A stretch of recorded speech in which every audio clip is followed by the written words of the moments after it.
Assalamualaikum warahmatullahi wabarakatuh. Perkenalkan, saya Nindi Sayuno Fitri, mahasiswa dari program Profesi Nurse Keperawatan Stikes Surya Global Yogyakarta. Di sini saya akan menjelaskan tentang upaya pencegahan primer, sekunder, dan tersier pada sistem kardiovaskuler. Baiklah, untuk mempersingkat waktu, kita mulai pembahasannya. Di sini ada pengertian penyakit kardiovaskuler, di mana sistem kardiovaskuler merupakan organ sirkulasi darah yang terdiri dari jantung, komponen darah, dan pembuluh darah yang berfungsi memberikan dan mengalirkan suplai oksigen dan nutrisi ke seluruh jaringan tubuh yang diperlukan dalam proses metabolisme tubuh.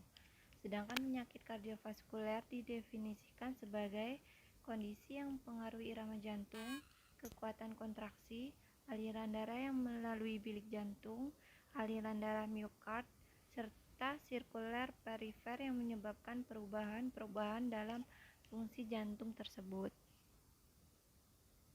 Di sini ada jenis dari penyakit kardiovaskuler, itu ada beberapa ya. Yang pertama, arteriosklerosis, di mana terjadinya penumpukan plak dari kolesterol pada pembuluh jantung dan peradangan ringan pada pembuluh tersebut.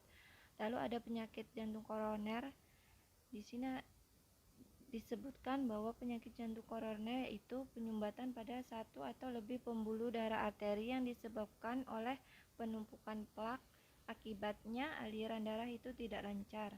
Lalu di sini ada aritmia, kelainan jantung yang ditandai dengan detak atau ritme yang tidak normal, di mana detak jantung Anda bisa saja terlalu cepat, terlalu pelan, terlalu awal, atau tidak teratur.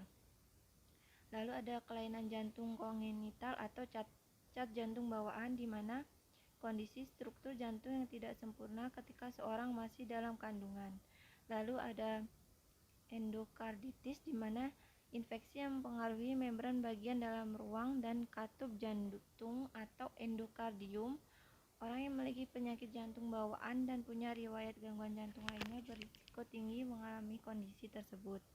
Lalu ada penyakit katup jantung, di mana terjadinya kerusakan katup jantung akibat penyempitan, kebocoran, ataupun penutupan yang tidak sempurna atau bisa disebut dengan prolaps.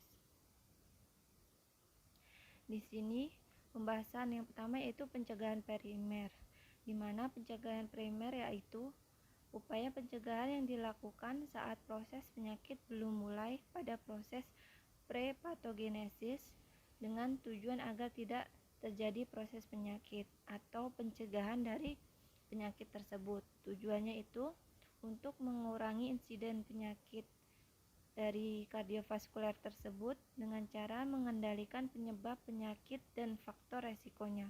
Upaya yang dilakukan adalah untuk memutus mata rantai infeksi agen host dari penyakit tersebut. Di sini ada pencegahan primer dari penyakit kardiovaskuler, yaitu yang pertama, merokok. Kita bisa menghindari merokok yang dapat menurunkan resiko 50% pada tahun pertama apabila kita berhenti merokok, dan resiko terus-menerus bila tidak merokok.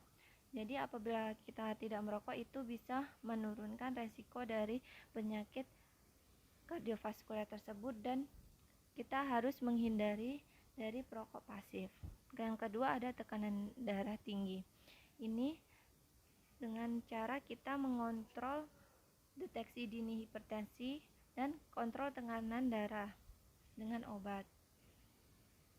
Tekanan darah tinggi menyebabkan tingginya gradien tekanan yang harus dilewati oleh ventrikel kiri saat memompa darah, sehingga apabila kita mempunyai tekanan darah tinggi itu bisa menyebabkan penyakit jantung. Lalu ada kolesterol.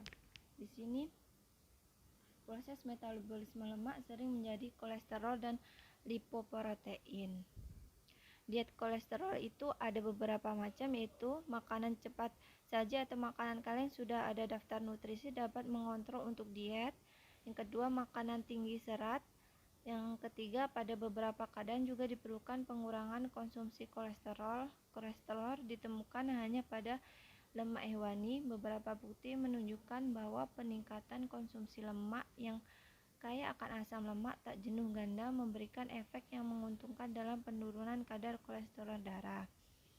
Diet rendah kolesterol dan lemak terbatas itu ada penggunaan susu krim atau susu kedelai dan menggantikan susu full cream. Lalu ada mentega.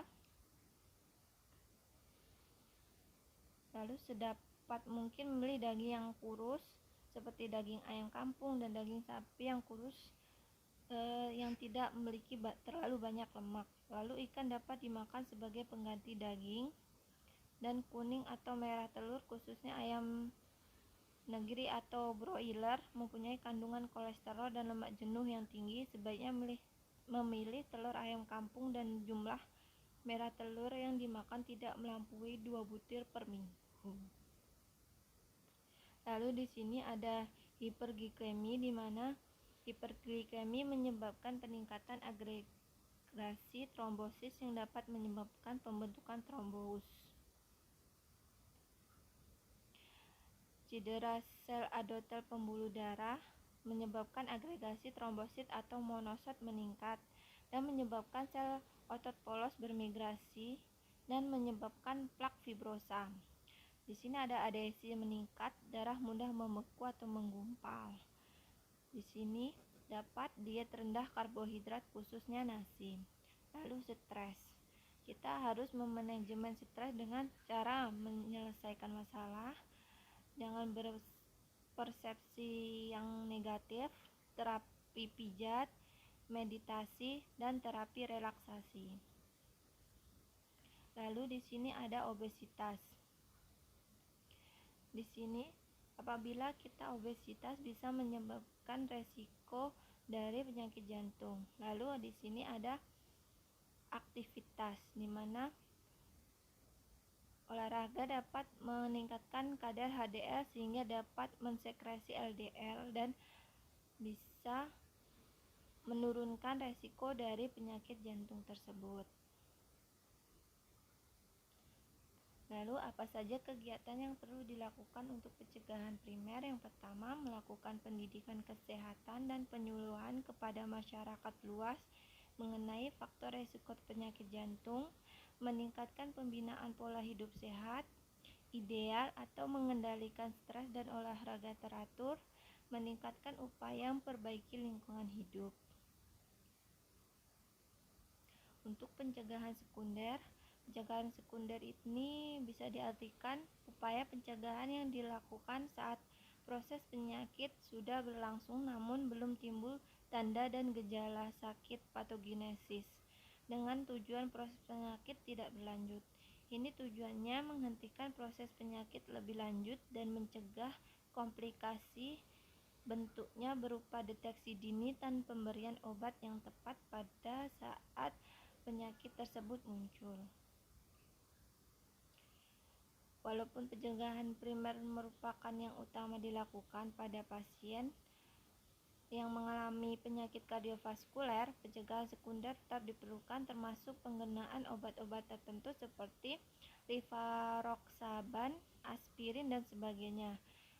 Di sini ada studi penelitian yang dilakukan oleh Kompas. Dapat disimpulkan bahwa kombinasi rivaroxaban 2,5 mg 2 kali sehari dan aspirin 100 mg 1 kali sehari dibandingkan dengan aspirin saja dapat menurunkan resiko kardiovaskuler mayor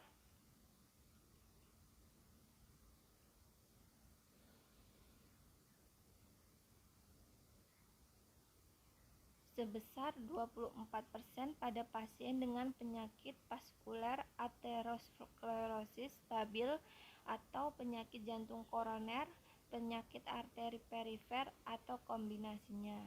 Durasi pemberian kombinasi rivaroxaban dan aspirin sebagai pencegahan sekunder kejadian kardiovaskuler mayor berdasarkan penelitian dari Kompas tersebut adalah 23 bulan. Walaupun hal ini belum didukung bukti yang kuat mengingat studi Kompas dihentikan dini atas alasan superioritas terapi kombinasi rivaroxaban atau aspirin dibandingkan aspirin tunggal.